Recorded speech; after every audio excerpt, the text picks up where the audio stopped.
Hello, everyone, and welcome to Inside D2Football, along with Justin Palizzi, Chris Ferguson, Tony Nicolette, and Matt Witwicky. I am Chuck Bittner.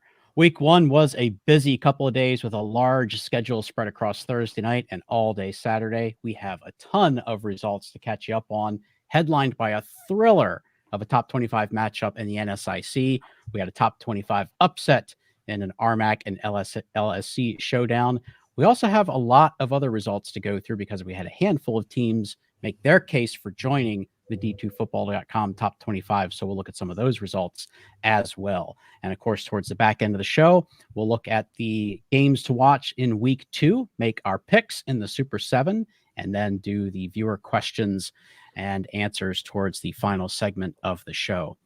Well, guys, welcome in. We're going to jump right into it because we have a bunch of games to look at. From this past weekend, starting on Thursday and going through Saturday evening.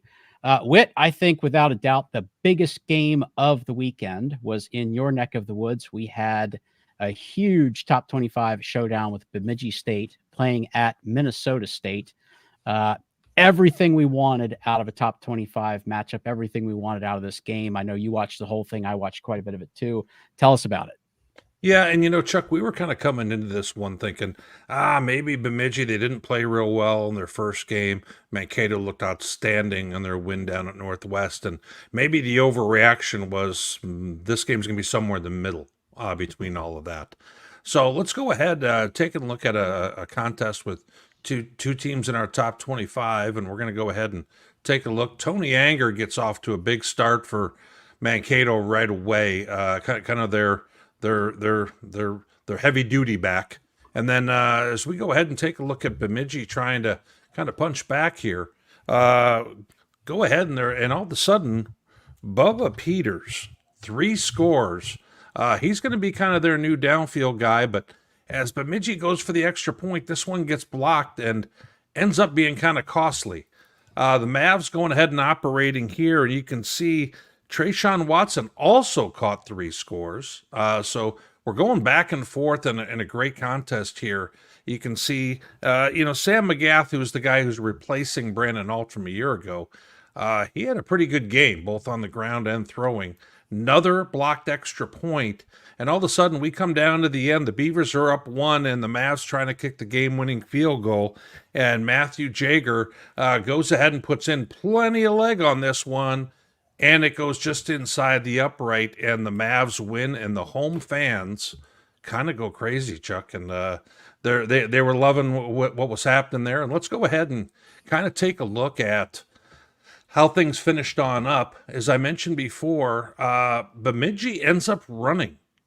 McGath, the quarterback, who's kind of been their Wildcat guy for the last few years, he rushes for over 100 yards and a score. They have over 300 yards rushing as a team.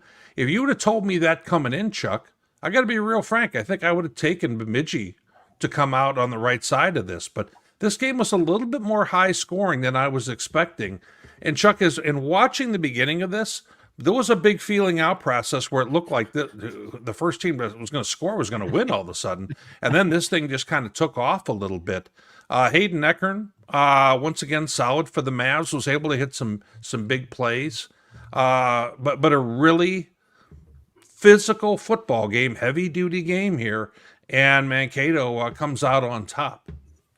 Yeah, and also a little bonus with the weather forecast there in the video too. So thanks for rolling that for us. Yeah, I think I texted you at some point and said this is going to be a 13-10 kind of game. And it actually didn't turn out quite that way. I want to throw this up here too, because this was mentioned during the broadcast. Record opening day crowd for Mankato, 3rd largest crowd in stadium history. So really cool to see that as well. Just really kind of a showcase event for D2. Yeah, so and what's great, Chuck, is big games there at the Blake. You see kind of the overhang on both sides. So it gives the impression like you can't get any more people in there. And that's a great look for us at D2, certainly. For sure.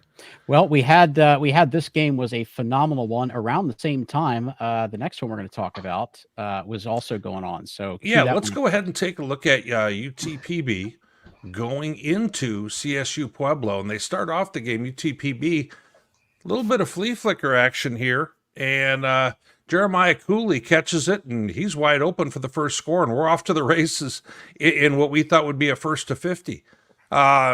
Reggie Ratzlaff, I've mentioned his name a few times. He may be as good as any receiver in Division II. Yep, I said it. He goes ahead and races for the score, and all of a sudden we're kind of going back and forth. And look at Ratzlaff on the post. See ya. All of a sudden, UTPB's kind of having to do a little chasing. They try a little bubble screen here, Chuck, and they burst the bubble. Thunderwolves are now up with a commanding lead. And all of a sudden, you're thinking, okay, is UTPB going to get off the mat? But, oh, we got lightning in the shot there. And they come back and teams trade scores. And Larson had a pretty good game for the Thunderwolves, but not quite all the fireworks of their first week. And, as we go ahead and we kind of fast forward to their game, 40-23 was the final. Ferg, I stayed up watching plenty of this. I know that you did. Kind of what was your take? Were you expecting this one to go maybe a little bit higher, or how did you see it?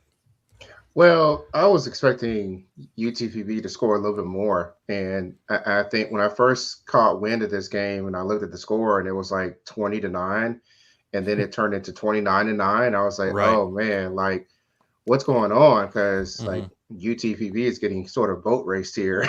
So, I think a lot of that had to do with some of those like big strikes that Pueblo kind of put out there, kind of like what you mentioned with Ritzlaff in particular. So, a couple of things that kind of just sort of jump out too. Pueblo, for all the good things that they did in this game, it's kind of hard not to look forward a little bit. And you're kind of looking at, okay, like what are they not doing well? Like where are some of those weaknesses looking ahead into this monstrous game this week? And, you kind of have it on the graphic, man, like 22 penalties, that ain't going to cut it. 3 for 13 on third down, that's not gonna cut it either. You'd like to see a little bit more efficiency out of Pueblo a little bit, and I think Permian Basin's got some things that they've got to work on now, because we're going to talk about another game later, and the Lone Star is definitely going to be a slugfest going into conference play pretty soon. Absolutely. Well, as we kind of move ahead, we've got Cal in Charleston. They played earlier in the day. Chuck, tell us a little bit about that one. Yeah, we had this kind of earmarked as one of the top games in Super Region 1 this past weekend. And I think we were pretty evenly split on the picks for this one. We expected it to be a very even game. We expected it to be very close, and pretty much got exactly what we thought we were going to get here. I'll tell you, though, it looked really good early on for Charleston. They actually jumped out to a 14-0 lead. Yep. Their first two drives of the game were very impressive, but boy, then Cal really started clamping down defensively, actually shut them out in the middle portions of the game.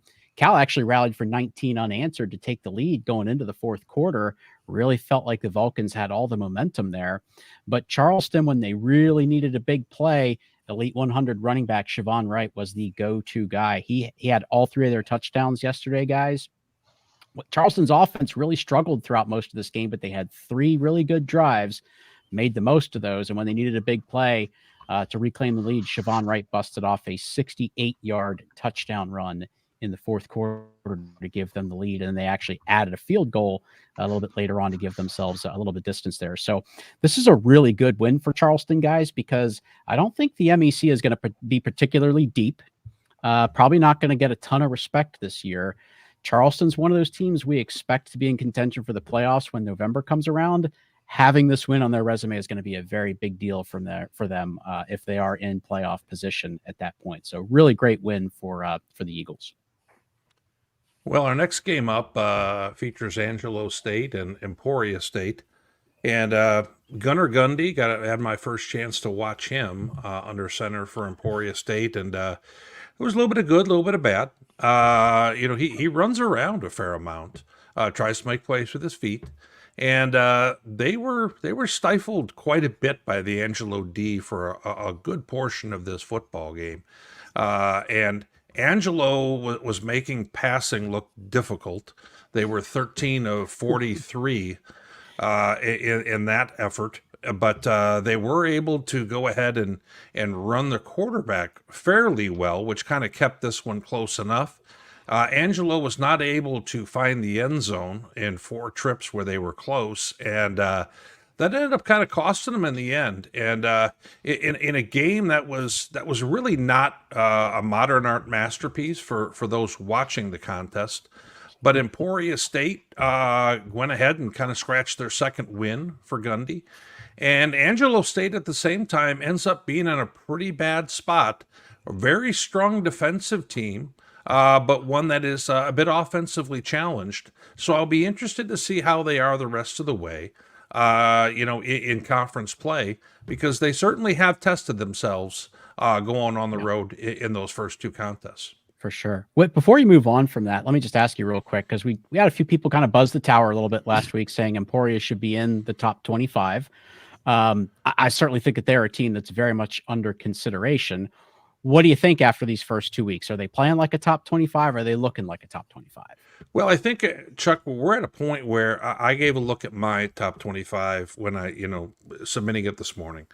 And I look at teams like Pueblo and some of the others that would be the one entering the top 25. And frankly, those teams are just ahead of where Emporia is at this moment from what I saw in that game. I would imagine, though, if Emporia were to go ahead and keep notching wins, they're going to be knocking at the door. I just don't have them there just yet. Fair enough. Our next game, we got Valdosta State, 5th rank, and a squad that's kind of moving on up at Newberry. Coach Poe, tell us a little bit about it. Yeah, this was an interesting game, at least in my world, over here in the Southeast. These are 2 teams that we typically see competing for conference championships. We're always in that playoff contention. And this was an intriguing game early. It was 7-0 through 1. And it was pretty close, 17-7 by half, but it was close. And you really felt like one play could take it or leave it for either team. Ended up being 27-14, but I felt like the game was closer early than maybe that score indicates. When you look at it, Sammy Edwards was 13 for 28 for 128 and a touchdown. But more impressively, guys, he was able to extend drives on his feet, on his legs. He was able to rush, pull the football down, pick up some key third downs that were able to keep the drives alive for the Blazers. Blake Hester, 6 rushes, 56 yards. Really impressively, though, on the road in the Boneyard, really tough place to play. They held Newberry to 42 yards passing. And that's a very tough feat on the road, particularly in Newberry. For the Wolves, Isaiah Whiteside was 6 for 10 for 42 yards, like we just talked about. Dwayne Wright had 16 rushes, 71 yards, and 1 touchdown.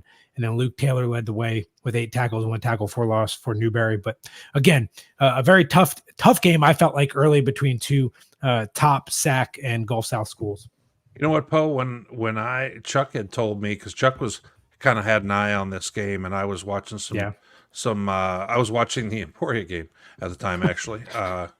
And Chuck said, it's raining down there. And I immediately said, ooh, because Valdosta, obviously, in the Lenore Ryan thing wasn't exactly a great way to end their season.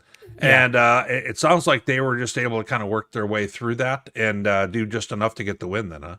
Yeah, it was. It was sprinkling on and off. It wasn't a straight downpour, but definitely rainy. Something you have to battle through. Something that obviously Coach Jackson went to work on particularly after that playoff game with the rain. So it was good to see them come out and battle through that and compete. And again, the score, well, it was 27-14. I felt like early it was a tight game, and it was one of those games that one play could have turned it one way or the other. Well, Chuckster, we've got Findlay and Truman State, and a little bit surprised that Findlay got after him a little bit here. Tell me about it. Yeah, I think we're going to go to Tony on this one. Yes. There's some former GLIAC. Then Tony, I need you to tell me about it. Well, what's funny is these are teams that we both kind of, all had eyes on going into this year. Not necessarily because that, Findlay's a former GLIAC team, and Truman's played a lot of GLIAC teams over the years and is going to continue to. But they're going to be region mates starting next year, so this is the type of matchup that starts to get more interesting as we look into the future. But for this year, it was also intriguing just because Findlay was picked to win the GMAC. Truman State's been kind of knocking on the door. of winning the GLVC and maybe making the playoffs here over the last couple of years. So this is a pretty good measuring stick game for these two teams coming into the season. And I'll be honest with you guys. I mean, you see the score and you see Findlay winning by 16 and you think, okay, they probably dominated the game. And, they did race out to a 21-0 lead. And the game was really never close in terms of the scoreboard after that. But what's funny is if you look at the statistics in this game, Matthew Reeve had a great game throwing the ball for Findlay in his first start. But if you really look at it, Truman actually had, I think, more first downs. They were competitive in the number of yards. They outpossessed Findlay. The real key to this game was what did they do with their drives? And there were 4 drives that Truman State had that ended on Findlay's side of the field. 2 of them ended up being missed field goals. The other 2 ended in turnovers, one of which got returned 79 yards for a touchdown. So, sometimes teams have a pretty good game where they move the ball well, and yet they just don't convert when they have chances. And that was the difference in this one. Findlay took advantage when they put good drives together and put points on the board, and Truman kind of stumbled their way through that. So, you got to give credit to Findlay's defense. Obviously, they rose up in a few of those spots and made those instances happen. And, anytime you hold a team under 100 yards rushing, you're doing some pretty good work. Truman only had 83 in this one. It was a good effort by Findlay. And I think this was a game where we would probably normally associate a little bit higher level of physicality with the GLVC versus the GMAC. And that didn't necessarily play out here. Findlay came in and controlled the line of scrimmage. And again, they bowed up when they needed to and forced Truman into making mistakes when they were on the Oilers side of the field. And that proved to be the difference. Well, the last box that we're going to take a look at, guys, is Midwestern State, who notched a win against the MIAA last week. And they were making the trip to Gunnison against Western Colorado. Ferg, this was another late night special. Tell us a little bit about it. Yeah, and when you're looking at Midwestern State in particular, kind of where are they now? We're used to seeing them, doing a lot of good things, and they've kind of fallen by the wayside. And they kind of came out in this game, and you're hoping to see, can they stack up against a ranked team like Western Colorado? But unfortunately, the answer is no. Western sort of controlled this game early. They actually stretched the lead out to double digits twice, and then Midwestern just kept fighting. Yeah. They fought and they fought. They came back. They actually took the lead in this game. What separates a okay team from a good team is Western found ways to kind of respond to that every time, and so once they did that, it went from a 24-21 game for Midwestern to 35-24, especially with Kendall Lightfoot, D2Football Elite 100 guy, getting a pick 6 to extend that lead to 35 and kind of putting a lot more pressure on a Midwestern State.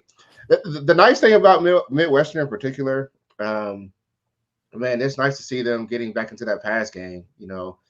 Sean J. Stroud with 395 yards of passing is great. The hard part, especially against a Western, was that they struggled as they got close to the red zone and they settled for field goals. And you can't do that in a game like this, especially on the road, especially with that attendance crowd that Western had. So a lot of kudos to Midwestern, but Western is where they are for a reason. Drew Nash is really. It was a Drew Nash show on Saturday night, rushing and with his legs and through the air. And, that's kind of where we ended up. Yeah, it's a guy that doesn't get a ton of, national attention, but he's a very good quarterback. Chuck, let's go ahead and kind of take a look at, we've been talking about some of the top teams in the land and how they've fared. Tell us a little bit about what we had for the entire landscape of the top 25. Well, I don't think we're going to see a lot of changes in the top 25 from last week to this week. You can see the teams that are highlighted there in red were the teams that lost their matchups this weekend. So obviously, most of the top 25 took care of their business. Some in some very close games, some in some very lopsided games. We talked about Permian Basin and Bemidji. I will not be shocked if UTB falls out of the top 25. It just wasn't a real good look for them in that game. I think most of us watched a good bit of it. just not a real good showing for them. Bemidji, I don't think that they move very far, if at all. They're a few feet from winning that game in Mankato, so I don't think they move very far. And Central Washington and Virginia Union both lost 2 FCS programs. Each voter is going to look at that a little bit differently. I think a lot of voters will kind of give you a pass if you lose to an FCS program. You're playing up, you're challenging yourself. Neither of those opponents that they played is particularly good in the FCS ranks. So maybe they'll slide a little bit, but I don't think we're going to see a lot of changes in the top 25 after looking at this. That's a fair point.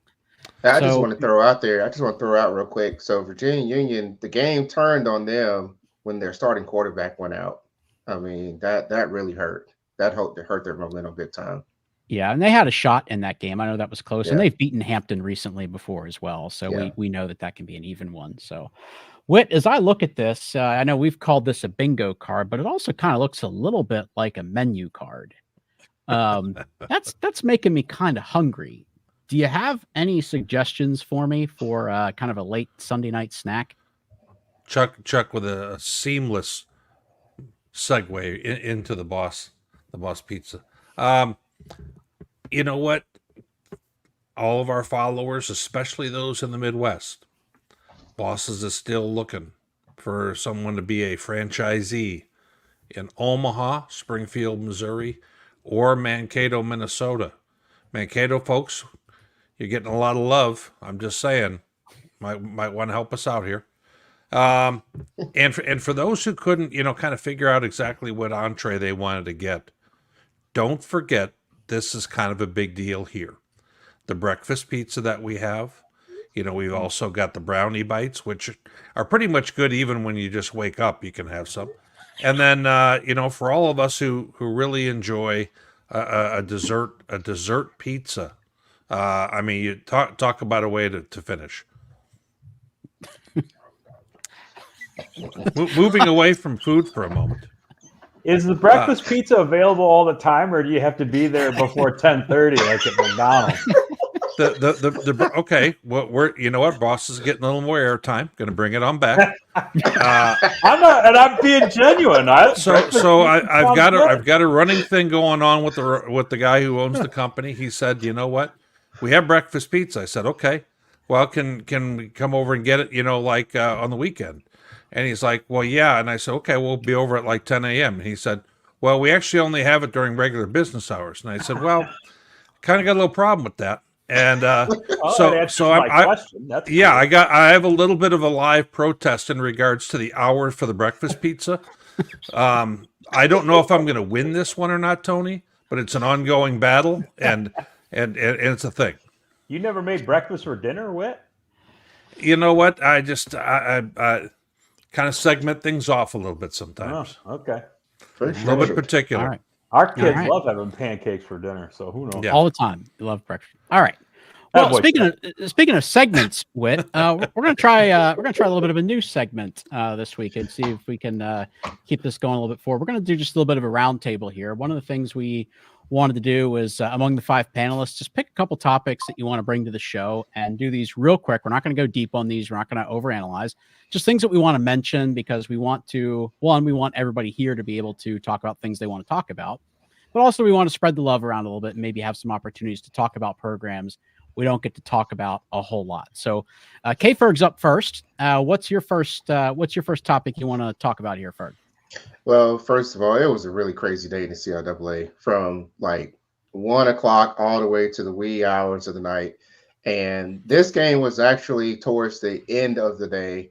And I kind of looked at it a little bit here and there. It was Shaw playing Albany State, the SIAC favorite.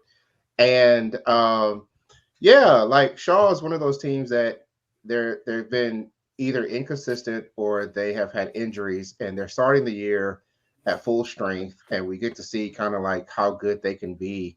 And they railed off 27 points in the fourth quarter, including a very crazy sequence at the very end of the game where the quarterback, Christian Peters, was running around, and threw the winning pass. They went for the win, and they got it. Christian Peters had 6. He was accounted for 6 touchdowns in that game. It was just a crazy finish. It was an awesome game. And kudos, to Shaw, another school that has just contributed to the CIAA's wins over the SIAC this year. The CIAA is now 5-0 against the SIAC. Ooh, how about that? Up and down the board. Yeah, so let's talk a little bit about this one, just very briefly. There's a reason why we didn't talk about this game last week, and that's because it's WT. They are breaking hearts year after year these days, and I tuned into it because I feel like I needed to, and then I turned it off. Like after the punter for Mines kicked the 80-yard punt, I just turned it off at that point. Like, what's the point of this? I'm not going to subject myself to this. And speaking of good segues, here is that 80-yard. Oh, come on! Where is my wine bottle when I need it? I like the way the ball checked up right there. That looks like my 8-iron trying to go to a green, getting caught up a little short. Oh, but, it is awesome special teams on Mine's part. But man, you talk about a backbreaker because WT had a little momentum at that point, and after that, it was just like, are you really going to drive down the field on Mines like that? I just didn't see it. And there's a reason why WT is not yet ready. Will they get ready? I don't know, but they surely got their own test this weekend at home against Western Colorado. So yeah, it doesn't get that much easier here. So and you know what, Ferg? It looked like Mines was trying to prove a point that maybe we're not going to take a big step back, and maybe we'll just be fine. So we're not going to know yet for a bit because their schedule isn't quite what it was, the last few years, but a heck of a start for them for sure with a new quarterback. Absolutely. Tony, let's go ahead and take a look at Michigan Tech. They've kind of opened up some eyes this year. Tell us a little bit about that. Well, yeah, because they actually played basketball in this game instead of football, and there was a couple of late free throws that won it for the Huskies. So, I give both Northern Michigan and Michigan Tech credit for scheduling week 0 games. I thought that was really cool. But then they both played again on Thursday. So I don't know if they think they're joining the MAC next year and they're in on ESPN's deal with that or what's going on. This game was wild, man. And I loved it just because sometimes 52-50 games are fun. 51-50 games are better because then they're Van Halen albums, but that's another story. Nice. I like that. Yeah. And, but this one, I mean, you got to give some love to both quarterbacks. Jake Martinelli for South Dakota Mines threw for 443 and 5 touchdowns. Alex Freeze for Tech, 457 and 5 touchdowns. So there wasn't a whole lot of back-end defense going on in this game. But the Huskies, man, I'll tell you what, they played these 2 Thursday games. Both of them went to overtime, and I don't know what the odds are in Division II football of somebody opening the season with back-to-back overtime games like that. And even though they, really were kind of heartbroken after losing at Bemidji, they come into this one and they lose their best defensive player in the first series. Mark Sipple went out with an injury, and they were down 21 3 separate times in this game and still found a way to claw back and get it tied up late. Both teams actually had chances to win on their last possessions, and it ended up going to overtime, and we ended up going to the NCAA football version of penalty kicks where they were doing the 2-pointers, and Tuck managed to pull it out. So the other fun stat from this game that I don't think I've ever seen before, South Dakota Mines ran 102 offensive plays. So I'm sure that's not an NCAA record, but boy, that's the first time I've looked at a box score and saw a number like that. So that was pretty fun. Well, and then for something completely different. Well, this is not fun, and this falls into the K-Ferg lamentations about West Texas. Ashland, man, I stick up for you. I say you're a bounce back team, and this is how you repay me. Oh my goodness! See, now I'm going to end up being on the poster board there. Just like Witt is year in and year out. So, the thing about this game is that Ashland was really in it. I mean, neither team was, an offensive juggernaut, or to use Witt's terminology, modern art masterpieces, yes. Things of that nature. But, guys, Ashland had Larry Martin and Giovanni Washington last year, and you'd think that, okay, they got to have a couple of guys ready to go. And the -1 yards rushing for the game seems to indicate otherwise. And so I'm not sure what the Eagles are going to do because they got to go. They got to play Ferris State here this week. That's and right. then they got to get into the GMAC schedule with the top end of it with Tiffin and I think Ohio Dominican. They don't have Findlay till later in the year, but boy, you got to wonder, is this going to be just kind of a carbon copy of last year or what? So I stuck up for you, Ashland, and this is what I get. IUP, baby. Coach Poe, we kind of introduced our viewership to the Anderson Trojans a few weeks back. Yeah. And it's just kind of a cool new thing, brand new squad and everything else. Tell us a little bit about how their first football game went. Yeah. So if you haven't heard me talking about Anderson starting football in the SAC, played their first home game this weekend, and it was phenomenal. It was absolutely fantastic, guys. Hosted a St. Andrews team, and it was obviously a phenomenal win for them, their first ever win for the program at home. But on top of that, the attendance there, 6,356, looked like it was standing room only. And guys, it takes a long time sometimes for new programs to kind of get the culture and get everything built up. They've seemed to have been able to do that day one, year one, they actually are starting to play. So phenomenal job. Bobby Lamb did a great job. They had that team prepared. They've been putting them through the paces the last couple of years. The facilities are phenomenal.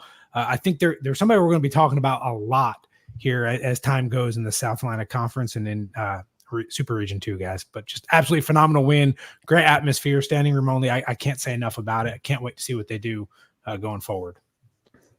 And then we had Edinburgh with a big win. Tell us a little bit about that, Pope. Yeah, the Borough, somebody that we don't often talk about on this show. I see Chuck up there laughing. It's a heck of a day to be a Fighting Scot, guys. We don't talk about them a ton on the show, and they went out and beat FCS Robert Morris 23-21. Huge win for that program and just another staple win in Division II against some FCS opponents. And they persevered too, man. That game got tied up 14-14, and they found a way to pull that out. That was amazing. Yeah. The Borough, baby. Well, so now we move on to Minot State, who has started off 2-0, which, to my recollection, that's probably the first time in Division II history since they've been doing this just under 15 years. And 42-9, they had 4 defensive scores at Southwest Minnesota State. 3 pick sixes and then a fumble for a score. And they ran the option for, fairly successfully as well. And all of a sudden, Coach Ian Shields and his squad are off to a nice start, the second year in his regime. So we wanted to give them a little bit of kudos there. And then at the same time, University of Sioux Falls, kind of a blowout win, as you can see there, 34-10 at Northern State. A week ago, they beat FCS St. Thomas, non-scholarship, but a decent program, who almost beat Northern Iowa, who's a pretty solid FCS program, this last Saturday. So the question becomes, with Coach Glow's cooking on his second year, they had a bad season a year ago, 3-8, and the question becomes: are the coup back? And I'm not ready to say yes or no to that, but I tell you, they have played night and day different defensively. Tackled very well and very sound, and it'll be interesting to see how they compete against some of the top teams in the league. All right, I think I'm up last. So I want to give a mention to the Bentley Falcons. I was actually at this game yesterday at Westchester. So we had a Northeast 10 v PSAC matchup, which we get a lot in week 1. The Falcons trailed the entire game, guys, until the final play of regulation. We talked about the walk-off field goal for Minnesota State. Same thing happened here for the Falcons, except they had trailed the entire game and actually led for the first time once the field goal went through the uprights as time expired. So congrats to Bentley. It was a really hard-earned win for them at Westchester. Really had to persevere through a lot of adversity and came back to win that game. So great result for them. And my other submission for the segment, the Northwood Timberwolves, again, a team I don't think we've ever talked about on this show. Northwood was actually my team to keep an eye on when Justin and I did the preseason conference overview. Not saying that they're going to win the GMAC this year, but they are my team to keep an eye on. I really liked how they finished last year. Really liked the coaching staff that they brought in there. I think they've got something cooking there. I think that they are probably going to have a shot at a winning record this year. I don't know exactly what their ceiling looks like, but I think that there's a shot at a winning record. Got things off to a great start with a great win at Gannon. 28-14, not a blowout, but they were in control from start to finish in this one. So just a great start to the season for the Wood. All right, guys, I think we are into the back half of the show. So time to go through the undercard, talk about games of interest, and then we'll do our picks for the Super 7. Guys, looking through the games of interest here. Hey, Poe, let me see if we can get just a quick reaction out of you. Limestone at West Alabama. Limestone had a really good season opener, and West Alabama's off to a good start here too. Yeah, both teams coming into this thing undefeated. Obviously, West Alabama this week played Tusculum at home. Went down early. Tusculum actually scored first, and they had to come back to win that thing, and it wasn't close at the end. But I think this is an interesting game, with the coaching turnover at Limestone. What are they going to be like? A road test at a tough place to play in West Alabama. I think it's going to be a testament game for a Limestone team, whereas West Alabama, I felt like early, they've gotten better week 1 to week 2. I look forward to seeing what they're going to look like here in week 3. So a very intriguing matchup between a Gulf South and a South Atlantic Conference team. Yeah, for sure. Tony, we talked about Truman State. You kind of broke down their game. Yeah. Boy, this is a tough bounce back to have to face an Indianapolis team that just rolled Hillsdale last night. Right. And that's the other thing too, is I realize that conferences have to kind of put their schedules into the randomizer and whatnot. But I mean, let's face it, this has been the de facto GLVC conference championship game for at least the last 3 seasons, and maybe a little bit back to even pre-COVID. So to have this be a week 2 and your conference opener, yikes. Yeah. Yikes. K-Ferg, any shot for Fayetteville State? What are they going to have to do at Valdosta? Oh gosh. Well, Fayetteville State showed a lot in their game against UNC Pembroke to open the season, and I was very pleased. I actually picked them to win that game in my column against Pembroke, and they actually followed through with it, and they were very resilient. I am a little concerned, though, as many points as they scored, 35, which is a huge output for them. I'm a little concerned with injuries right out the gate for FSU, and the ability to keep up with a race car that Valdosta State can be at times. But I think it's actually going to be a pretty good game, and I expect Fayetteville State to have a really good showing. So will they win the game? I don't think so, but I do think that they will not truly wet the bed. Yeah, I think they can compete. Winning that at Valdosta would be a big ask, but I think they can compete. And then for the folks who kind of have been honest about getting Emporia into the top 25, well, they certainly have an opportunity to earn that this week. Yeah. Whit, if I turn on the South Dakota State game this weekend, might I see you down there roaming the sidelines? I don't know. I'm hard to find sometimes. I just kind of you're fit not in with everything, but set yourself up for that one. Ferg, that'll be enough. And no, I'm actually looking to try and do a double dip if I can this weekend. I want to go ahead and get a chance to see Sioux Falls at home. They host Mary, and I want to see what Sioux Falls looks like in person. That's a 1:00 kick for me, and then 6:00 in Brookings, South Dakota, about 45 minutes away, is the Northern Sun defending champ going and playing the, by the way, 2-time FCS defending champ. I'm not expecting Augustana to, give them a nail biter game, but I would like to see Augustana go ahead and compete and represent the Northern Sun, and I think there'll be a lot of people there, Chuck, because Augustana will put some good amount of fans in, good weather and all that stuff. So it's an interesting game, and that's kind of why we have it in this kind of segment. And Chuck, I also think Central Washington at Colorado Mesa could be a sneaky good game. Colorado Mesa's coming on a little bit. I'm curious to see how that one turns out. For sure. Yeah, I think that's a good matchup as well. So that is our undercard. Walk us through where we stand before we look at this week's Super 7 picks. Yeah, I had to take a deep breath when we pulled up the tabulations here because I knew it was going to be not good. Ferg Y'all is welcome. showing signs of running away after a 6-1 week last week. Justin has joined with and is trying to keep his head above 500. I can see. Y'all are welcome. If I'm in it, I'm dead last. So y'all gonna be better than me. So you're all welcome. Well, we strategically have you at the bottom of the page, even though it's random. Exactly. But we'll get a chance to see how this goes, and we, all the people in the comments can ridicule and give us a hard time about it. But you know what? We're all here for it. So with that said, let's jump into the games.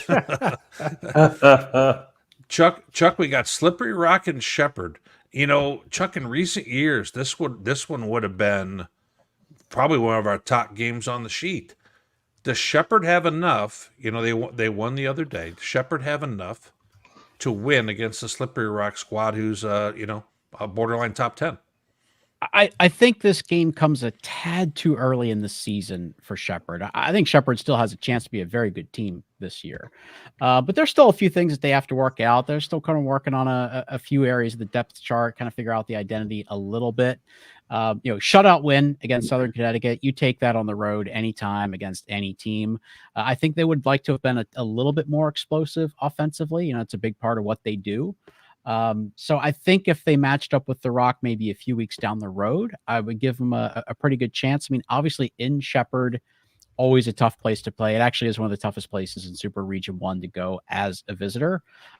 So that's not going to be easy for Slippery Rock, but I just feel like the Rock's going to be a little further ahead at this point in the season. So I have to lean with the Rock on this one. Chuck, Shepherd's breaking in Powell at quarterback, and he hasn't even thrown 25 passes, in his history with them there. And so my concern, and I think he's got some nice skill guys on their squad, and they've got some good talent. I just think the Rock. I got the impression of watching some of that game, Chuck, like they felt that they kind of left some stuff out there in that last game. And I have a feeling we're going to see a better Slippery Rock team this week. Coach Poe, how do you see that first game on the slate? Yeah, I like Slippery Rock on the road here, guys. I think they're tested and experienced, so I look for them to get the win in a tough place to play at Shepherd. Tony, are you planning on going any other direction on this one? What do you think? No. Ferg, are you going to get brave?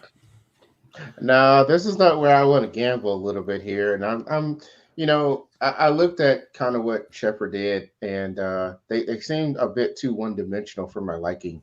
They were very good on the ground against Southern Connecticut, but I think you need to be a little bit more dynamic against a Slippery Rock team that has a lot of weapons to sort of keep up and not have them key in on the run and sell out on the run. So I'm not yet brave enough to take Shepherd here.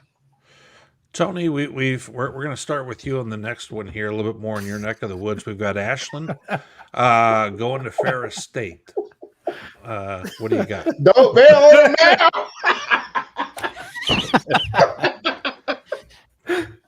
Why didn't you just call on yourself so you could be the one mad at Ashland? What's the matter with you? Yep. Hey, no, guys, look, Ferris State, I think you coined it well last week it was either on the GLIAC show or on this show that, hey, they had a rough go at Pitt State, but it's not like they suddenly stink.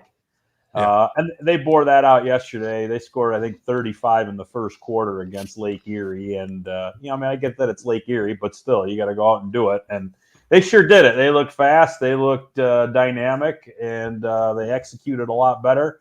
So, if Ashland's only going to be able to muster, minuscule rushing yardage and not keep Ferris's offense off the field, I don't know how this game doesn't get out of hand early. Now, Ashland's defense is obviously decidedly more capable than what Lake Erie's is. So I'm not trying to say that this is going to be another runaway, but until I see otherwise, maybe there's a big improvement from week 1 to week 2, but I don't know if there's going to be enough of one to make me want to pick against Ferris.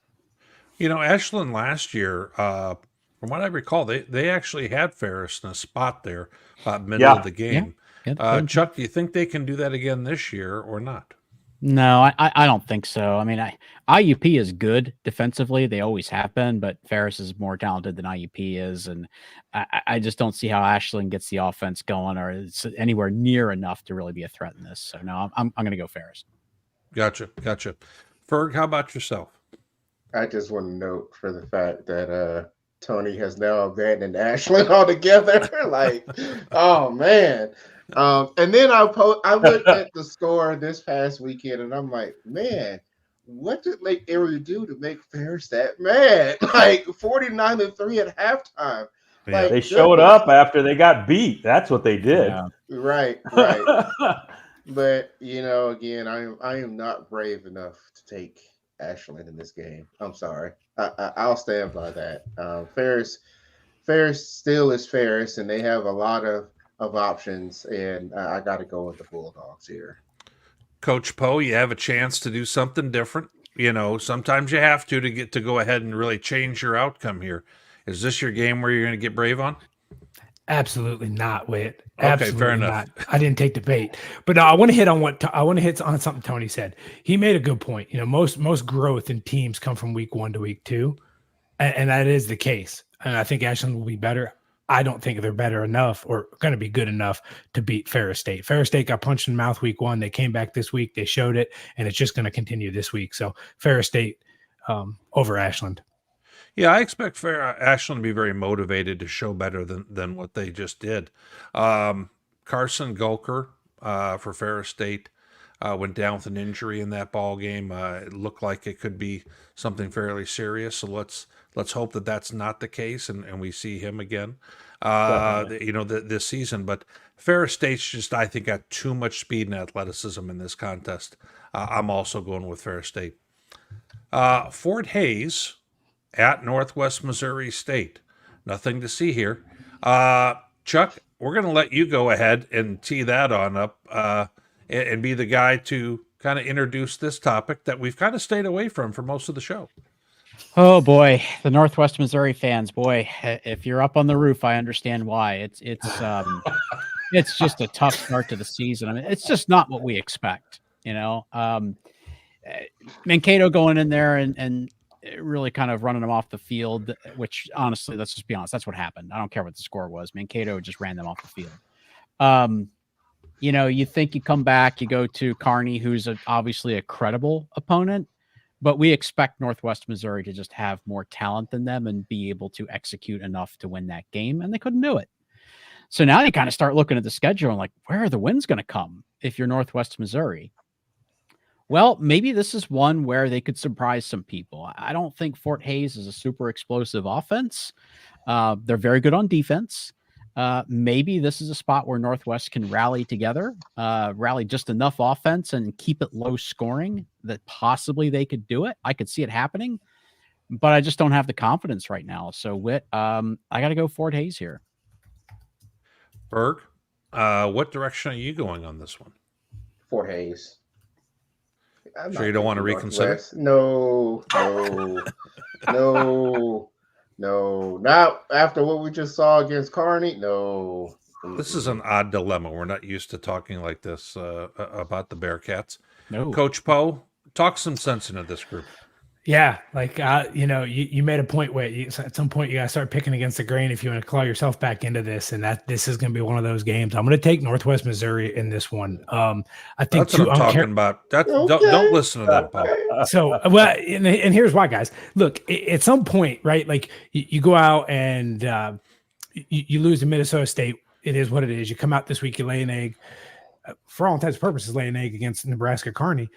At some point, you got to get this thing back on the tracks, or it's going to be a long season. And if they go 0-3, finding a win is going to be very, very hard as this season goes, because each week, particularly for a program like Northwest Missouri, where the expectation is to win. The expectation is being the playoffs. So as you start trying to find that first win, it gets harder and harder and harder because the pressure and the noise gets louder and louder. So if they don't get it this week, it's going to be very tough to find one. But I think they find a way at home against Fort Hays this week to right the ship and get in the win column. You know what, Poe? I like where you're going with that. Sometimes you got to go against the grain. This isn't going to be that case for me. Chris Brown and his squad, they, in my opinion, are kind of the team that Northwest wants to be this year. Their quarterback has settled in. He's got good experience. They're a strong defensive team, and they've kind of kept some low scoring numbers here. I'm going to take Fort Hays in this one, and I don't know how close it is, because I think Northwest runs the risk, if they can't get that running game going, because it's really been bad the first two games, then this could be a long one for them. Tony, how do you see it? Yeah, I'm right there with you, Whit. It's so hard for me to fathom this, but yeah, I mean, I guess I'm like Justin. I kind of want to take Northwest just to be contrarian and try and claw my way back into our, silly little standings here. But until I see otherwise, how can you pick them? I just, as last year came to a close and for 2 weeks this year, they're not seeming to show much of a pulse, particularly on offense. And I mean, we knew that was a fear that we all had of where that might be trending, and now to see it manifesting itself, I think I got to be willing to be wrong until proven otherwise. So yeah, give me Fort Hays.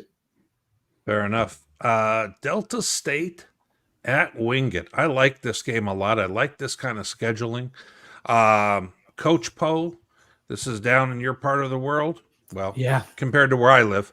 And so tell us, how do you see this one? You're our foremost expert. Yeah, this is really exciting, this game, to be honest with you guys. So Delta State on the road week 1 at Mars Hill, played at home this weekend, and now back on the road up here at Wingate up in North Carolina. So it's good. Two pretty long road trips for Delta State. And quite frankly, to be honest with you, it just kind of fits their MO. It fits their persona. They're not afraid to go on the road. They're not afraid to get gritty, and they're not afraid to go play tough games, particularly early in the season. You look at Wingate, guys. Wingate beat UNC Pembroke 17-12 week 1. They had off this week, so they've had that week to get to rest up, heal up, and now they're playing a very tough Gulf South team in Delta State. I think this is going to be a really good barometer for Wingate, with the coaching transition there, and what does that look like? We talk about them not losing a ton. So I think this is a good barometer game for Wingate and for Delta State. This is a game that they have to win, in my opinion, that's going to help set them up, not just to compete for the conference, but as they start talking about super region championships and deep runs in the playoffs. I think this is a game that Delta State is built for. I think going on the road to do this, to go play this game, is not that big of a deal for them. And for that reason, I think this just kind of fits them. Delta State will win on the road at Wingate this week in a close one. Berg, does our guy Coach Poe have it right? What do you think? I'm going in my fantasy right now, and I am changing my quarterbacks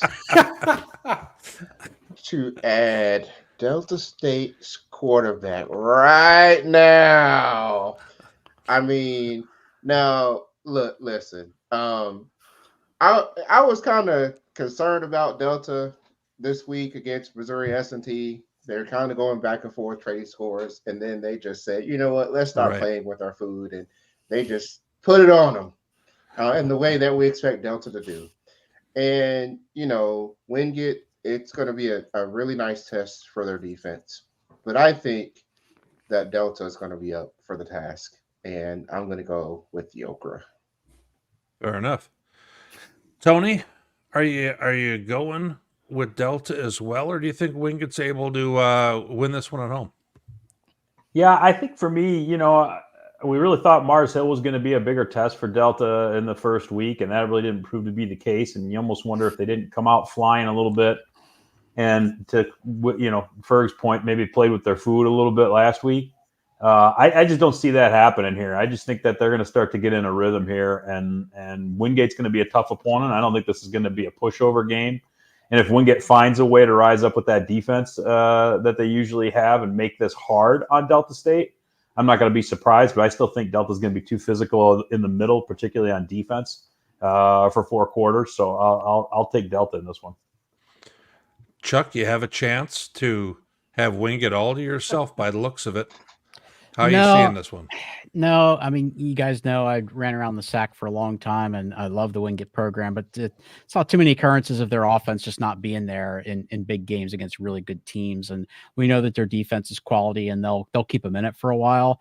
But Delta State's just been kind of cleaning up here in the out-of-conference portion of their schedule, and this is going to be their toughest test so far, by far. I think Wingate's going to be a better team than Mars Hill, definitely better than S&T, but I think this is still a game that Delta State wins comfortably by the time they get to the fourth quarter. You know, I've been scared of the Wingate defense and how they could kind of muddy this one up. But Chuck, I think the physicality up front of Delta State is kind of why I'm going to lean that direction. And I agree with you. I think offensively, Wingate's got to show us just a little bit more. And this could be a huge prove-it game for them. So I'm interested to see how it goes, but I'm also going to go Delta. Tiffin at Lenore-Rhine. Ferg, which way are you leaning on this one, my friend? Are you buying in to the new regime of Lenore-Rhine, or do you like Tiffin on the road? Well, this game does feature two or three dynamic running backs, Ronald Blackman at Tiffin and Xavier Turner-Knox at Lenore-Rhine. And, you know, I was kind of curious to see how both of them would perform this past weekend. But, you know, to me, it's Lenore-Rhine at home. And that is a very tough place to play at home. They looked really good against Bowie State, except when they took their starters out and Bowie started clawing back in the game. And so, you know, they kind of put their defense back in to kind of slow that down a little bit. No, I just don't know if Tiffin has enough just yet. So I'm going to go with Lenore-Rhine at home. Lenore-Rhine. Tony, how do you see this one? Yeah, I think, you know, Tiffin obviously got off to a good start last week over Wayne State. Not entirely unexpected, but I think this is going to be a little bit sterner test, especially having to go on the road, you know, for a new coaching staff at Tiffin as well. So, and Lenore-Rhine is, you know, again, Tiffin was a playoff team last year, and then, you know, kind of got exposed a little bit. And Lenore-Rhine's been a pretty consistent performer in the playoffs. So when you think of it through the lens of, okay, who does what once they get into the bracket, I'm feeling like Lenore-Rhine's just got a little bit more in terms of legs under them already. You know, top to bottom inside the program. So I think the season's still early. I don't know if we necessarily know exactly who these teams are just yet, but I still like Lenore-Rhine better, especially at home. Chuckster, Tiffin at Lenore-Rhine. Yeah, I picked Shepherd to go down to Lenore-Rhine and win in the playoffs last year. I'm not making that mistake again. Yeah, that was a nail biter there. It takes a really good team to go into Lenore-Rhine and win, like Ferg said. Like, it is a tough place to play. It is one of the places that has a true home field advantage for sure. And Tiffin's a quality program, no doubt about it, but I don't think they play enough teams that are as good as Lenore-Rhine for this to be a road victory for them. So I'm going to go with the Bears. Coach Poe, you know the Lenore-Rhine program. Give me a little bit here. Well, how does this one go? Yeah, I think it's interesting. So I watched the Bowie State game this week, and you know, anytime you have a new coaching staff come in, you try to figure them out a little bit, figure out what their tendencies are, what do they like to do, how do they utilize their personnel, how are they trying to set their game up, particularly as they go. And so with a new staff, you always get to learn a little bit, you get to see a little bit, and it's the same thing at Tiffin, right? Like new coaching staff, you're trying to figure them out as well.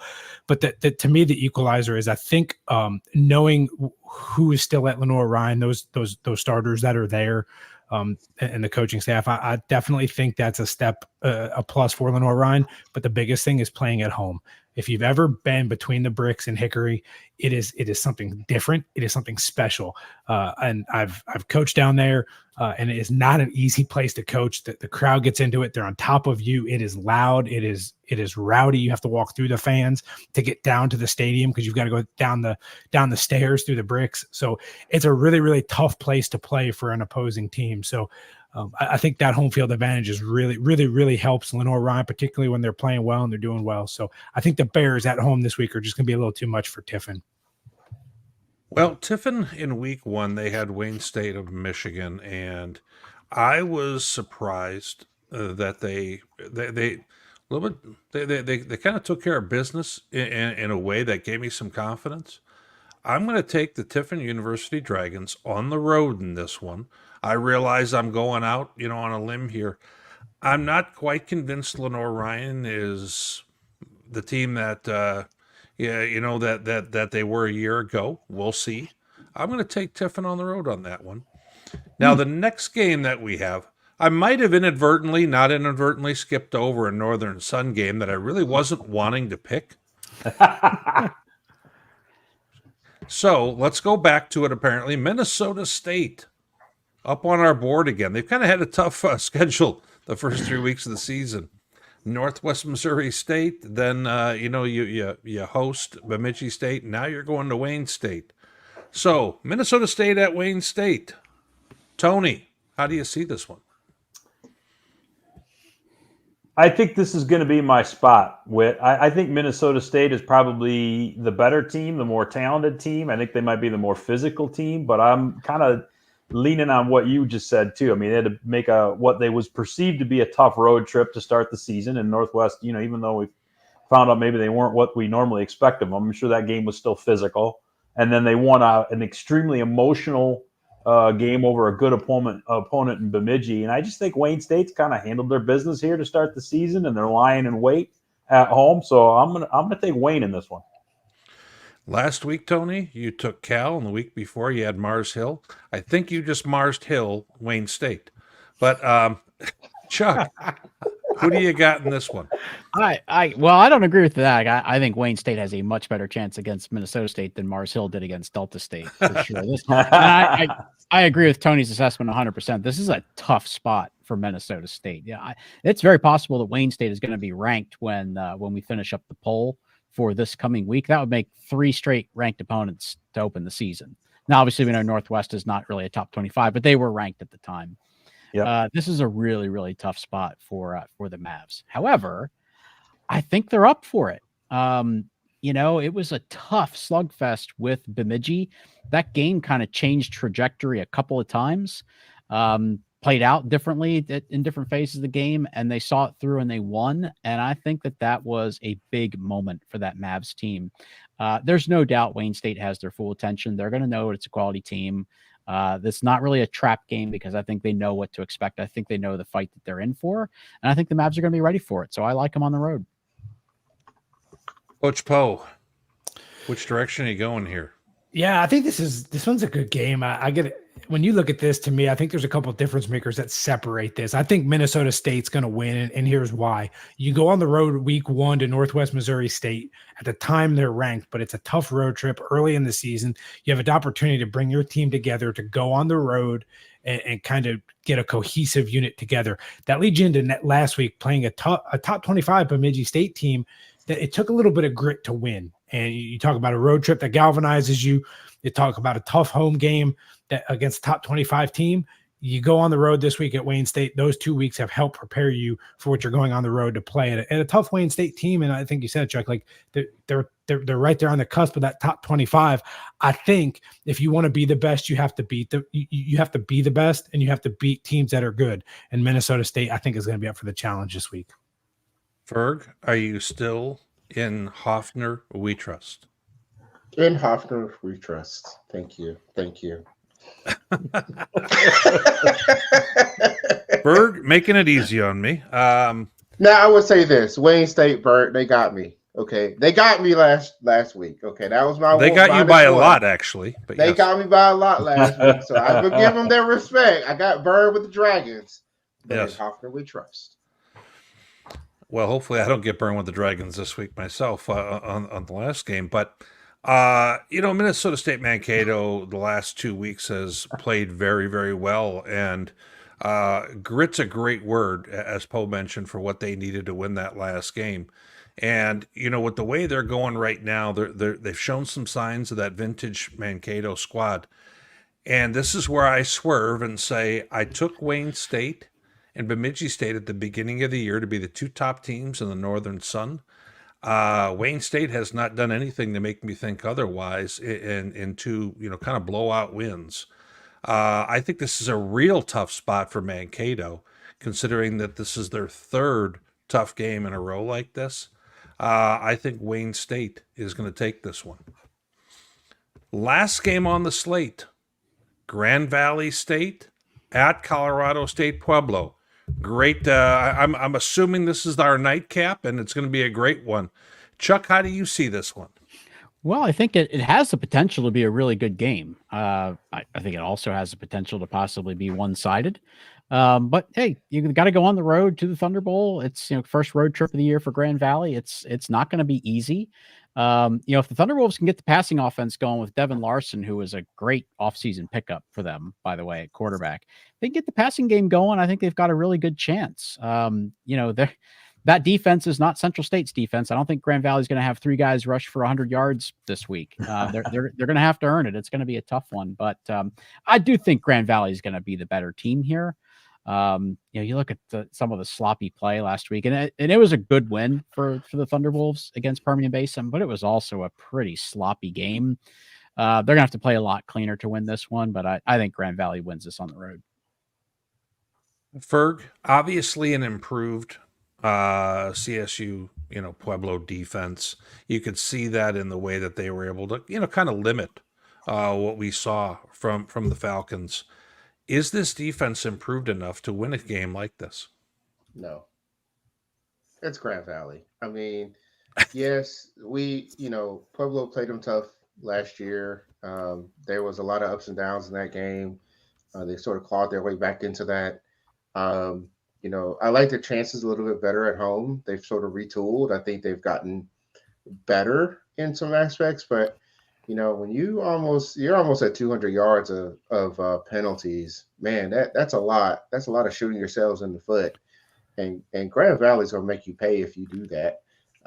So I'm just not yet there with Pueblo. I think they're moving certainly in the right direction, but kind of somebody made a point earlier. I think it was like the Rock Shepherd game. This game's just a little too early for Pueblo for me. So I like Grand Valley in this game.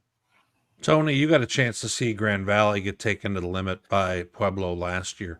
Do you think they can do it again? Well, I think they can, from the standpoint that, let's make no mistake that, what Coach Vihill's been doing there since he, took the job a couple of years ago, or was it just last year? Yeah. You could see there's a change happening, right? I mean, he's figuring out how to massage the portal, get the right kind of athletes in there to do the things that he wants. I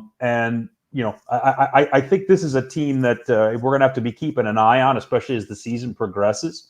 And I have to admit, I was impressed with how they handled Permian Basin. I know I picked Pueblo in that game, but that's a quality win over a team that obviously had a really good season last year and has a lot of talent coming into this year. Now, the question you asked me, Whit, is based on what I saw last year. Do I think that, this is going to be a game that Pueblo can win? Well,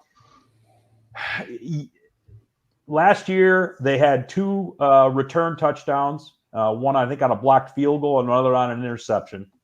Grand Valley had to play a good chunk of the second half with their third quarterback. Right. And they had built a pretty big lead earlier in the game. So, based on that, do I think that maybe this bodes a little bit better for Grand Valley? I think on a certain level. And again, when you look at what Pueblo's done through the first couple of weeks, it's been impressive. And I agree with Chuck. The quarterback they picked up is doing a real nice job. But, South Dakota Mines just gave up, 450 plus to Michigan Tech this past weekend. So, I mean, this Grand Valley pass defense is not what Pueblo has seen through 2 weeks. And so that's going to be a big difference. And I think one of the things that Grand Valley has always been able to do against Pueblo teams over the last few times that they've played them is own the front on the offensive side. So I actually think Grand Valley is really going to do everything they can to make sure that they run the ball effectively in this game and maybe even shorten it a little bit. And if they're able to continue to do that in the way that they've done that in the past, I think Grand Valley really, should be able to win this game, and that's who I'm going to pick. Coach Poe, does Pueblo pull off the upset here? No, absolutely do not. So don't even try to bait me there. But I do look. But I was going to see if you were sure. yeah, no, I'm sure. But I will say this: I think Grand Valley as a team is just a little bit farther ahead of Pueblo right now. Now, by the end of the season, do they tighten that gap a little bit? Yeah, I think they will. But right now, I think top to bottom, Grand Valley is a better team than Pueblo. And I think if Pueblo does win, I think there will be several miscues from Grand Valley State. I think overall as a program, Grand Valley is a little bit farther ahead. And for that reason, I think they're going to win in a tough game on the road against a very, very good Pueblo team. But they're just not there yet for me. You know, I had mentioned in the past that Pueblo needed to beat a quality opponent. Last year, that wasn't the case. I think they've already kind of scratched that this year and taken care of that in fairly convincing fashion, honestly. But at the same time, Grand Valley is who I picked to be my national champion this year. And I'm not looking to, just go ahead and abort that and get rid of it. At the same time, I think the difference here is going to be Grand Valley is going to get after them up front and take away the Pueblo run game and make that where Larson's going to be under duress. And I think that's going to be the difference in the football game right there. But I'm really looking forward to this football game because if Pueblo finds a way to win this game, all of a sudden their trajectory is much different than maybe we had anticipated. Maybe they become the favorite in the RMAC. No question. But I'm taking Grand Valley in the final contest we have there. Before we leave, guys, and we will go ahead and take a look at the comments. So everybody, don't be on edge. We'll get to you. Much appreciation. We want to make sure that we get this in at the end of our shows. And KEYC in Mankato, thank you very much for the highlights that you helped round out our show. The RMAC network also with some of the video footage we had. I also want to thank the guys at D1 Rejects, Kobe there, and also my guy Jason Danley over at the NAIA Football for VSN. They have lent a hand in helping us kind of get our production, aspects up with when our guy who did a whole lot of that obviously is not available to at this point. So I wanted to really, also kind of point out those two shows and what they produce are two of the better, ones in our small college space. So look to support them, watch their shows, and they both done us a heck of a solid also by talking about our guy Brandon on some of their airtime. So I can't say enough about that. Yeah, and those guys gave Whit way too much confidence because when we started talking about this back in June and July, we were thinking minimal graphics, minimal video, and then he went and had some conversations. The next thing you know, he's in the ESPN truck cutting up video and that's really exactly what it looks like. Really Every bit of that is true. Every bit of that is true. Really created a monster. Poe, listen, you and your dragon, just calm down back there, okay? Kobe and Jason Danley were really, really a big help when we were trying to figure out just how we're going to keep this all together. So, and obviously it's worth it because we have tons of content that we put out. I'm going to promote this again. We'll do this each week. Obviously, you can see all of the famous faces there. We've got columns that drop every week. We've got a whole suite of podcasts now. So proud of what those have become and all the content that we put out. So make sure you're checking starting Monday evening throughout the whole week. And of course, Monday the new poll comes out. Tuesdays we do our players of the week, and then you're going to see the columns and the podcasts all the way up through Friday evening. So make sure you are watching for those. Whit, does that get us through everything so we can do a few viewer questions? Yeah, I think so. Let's go ahead and kind of pull that down, Chuck, and talk a little bit about I didn't realize we had comments up the whole time, Chuck. We have a few. I just triggered all the comments. That's all I was trying to do. There's always been some lively discussion. There were some really good discussions and debates I saw, and I always like to see that happen. I know we don't always get to engage in all that, but I love to see that happening just because we don't always get involved in some of the actual dialogue. doesn't mean we don't see it. We love that you guys are doing that. Here's a couple of actual questions. While I go through some of the others, let me throw this one out for K-Ferg. What do we think about WSSU? Are we encouraged? Yeah, absolutely. I have to say, man, I haven't been this encouraged in Winston-Salem State in a while. But so for those of you who don't know, they had their FCS game, money game against North Carolina A&T, went to Greensboro, and it was kind of a back and forth affair. And Winston-Salem State struck first, and took the lead. A&T came back towards the end of the game. Winston-Salem State clawed their way back in from a double-digit deficit, took the lead, and then A&T kind of, I think, leaned on their depth a little bit to get to field goal range, and they had an awesome kicker who got them into overtime. And but hey, those are the games that you feel very encouraged by, just because there's a scholarship difference. And the way that Winston State sort of played the game, they didn't stick to the run because it kind of was there, kind of wasn't there. They had a nice little mix. And you also have to feel good about the fact that they beat Bluefield State to start the season, the same Bluefield State that actually got an out-of-conference win against a cross-county rival. So, I feel optimistic against this week's opponent with Ohio Dominican, but much to be seen going into the week and that kind of thing. But yes, I do. All right. A couple questions here from Calvin. Calvin always has great questions for us. Justin, Kaiser got a win at North Greenville this past weekend. They come back to South Carolina to play Newberry. Can they complete the sweep? What do you think? I think it's going to be this. I think it's going to be a little bit tougher than last week against North Greenville for Kaiser. I'm not sure that they're going to be able to do it 2 weeks in a row. However, it wouldn't surprise me if they did, right? They're the ranked number one team for NAIA. And we talk all the time about those top tier NAIA teams being able to compete with Division II teams. So it's not very surprising to me to see them beat a North Greenville. I think this week it would be really impressive if they do beat Newberry on the road. It's a tough place to play. We talk about it all the time.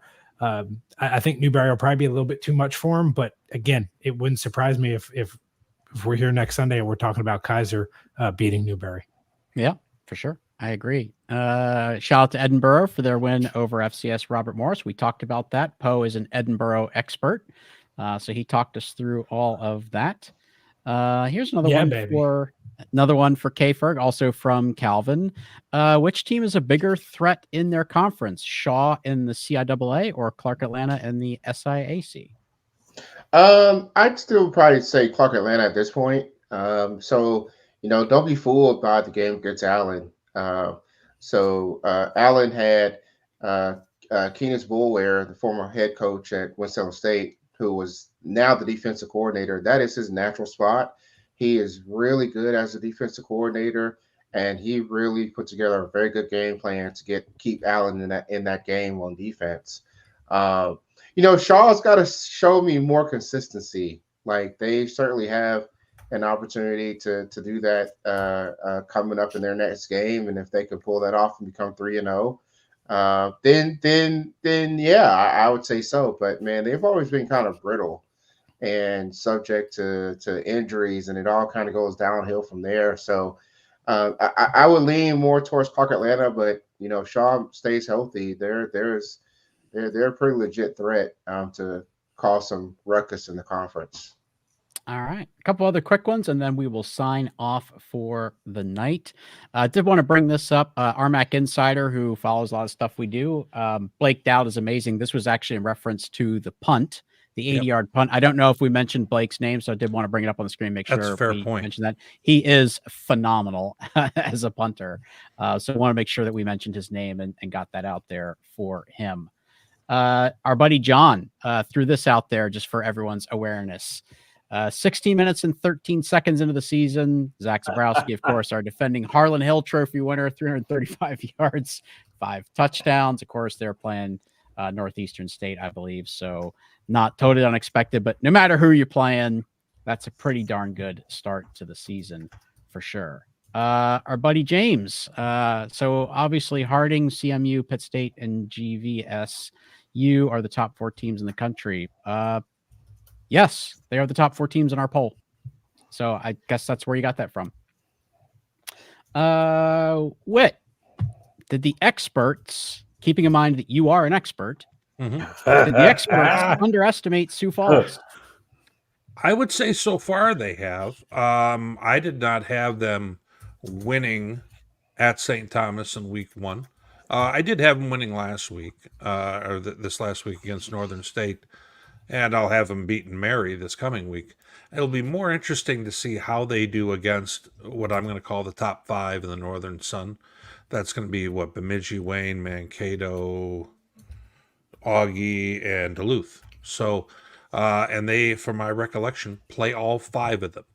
So, very tough schedule and slate that they have, and not everybody in the Northern Sun plays each other. So, I think we'll know a whole lot more then. But you know what? I can tell you right now, I've been getting a lot of text messages about the job that Glow's doing and kind of are they back. So there's definitely a buzz, that's for sure. All right. There are a few more, but we are running short on time. I'll be self-serving for a moment and just bring this one up. Were you all surprised with how Bloomsburg handled Fairmont State? Well, full disclosure, I am a Bloomsburg University alumnus, graduated from there about 100 years ago. That's where my love of D2 started. So obviously it's very special to me. I go back to the days when Bloomsburg was a permanent resident in the top 25. So the last couple of years have been pretty darn difficult. Was I surprised? Yeah, absolutely. I mean, Fairmount State had a really good week 0 game.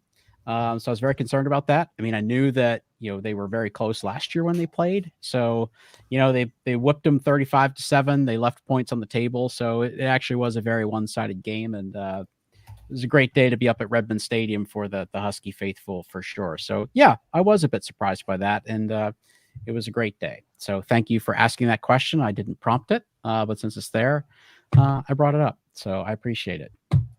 There's a few more in here, guys, but I think that'll be our show for tonight. We're already running up to about an hour and 25 minutes. So really appreciate all of the activation in the chat. Really appreciate everyone joining. So guys, this has been another great show. Really have enjoyed doing this. Is it really only heading into week 2 because we've already done like 4 or 5 of these shows? So, right? Kind of strange. And Whit's already on like his 40th podcast of the year. So, so that'll do it for us. Thanks everyone. Look for the recording. If you missed any parts of this, we'll have that up tomorrow. Look for the recording for tonight. That's it. Thank you. And we will see you next Sunday night.